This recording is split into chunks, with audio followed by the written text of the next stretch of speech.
আজকে আমরা এখানে একত্রিত হয়েছি আমাদের মুসলমান মা-বোনের ইজ্জতের আবরু নিয়ে, মুসলমানদের কলিজার টুকরা সন্তান ছোট ছোট শিশু বাচ্চাদের নিয়ে যেই দেশগুলো একের পর এক আমাদের সন্তানদেরকে নিয়ে সিনেমিনি খেলতেছে, আমাদের মা বোনদের ইজ্জত আবরু নিয়ে সিনেমিনি খেলতেছে, এদেরকে আর ছাড় দেওয়ার কোনো সুযোগ নাই। সম্মানিত সাথী বন্ধুগণ, আমরা এক এক করে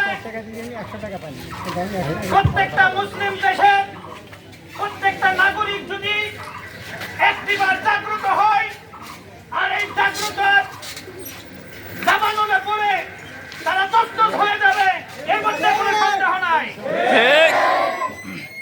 সুতরাং প্রত্যেকটা মুসলিম বিশ্বের প্রত্যেকটা নাগরিকের চোখের তপ্ত অশ্রু দিয়ে এবং রক্ত দিয়ে দোয়া প্রতিদিন সকাল সন্ধ্যা হচ্ছে, এই দোয়া বিধা দিতে পারে না, তাদের অন্তিম কাল ঘরে আসছে।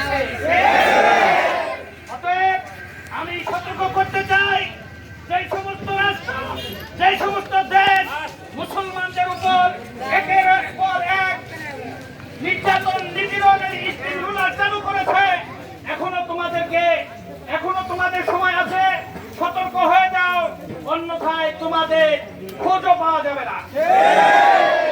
আল্লাহ পাক আমাদের সকলকে সুবুদ্ধি দান করুন, ইসলামের পথে ঘুমুট পর্যন্ত আমাদের টিকে থাকার তৌফিক দান করুন।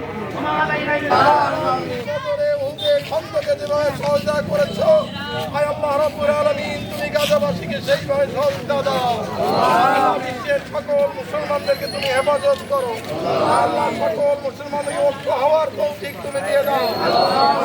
তোমার দিন বিরোধী আল্লাহ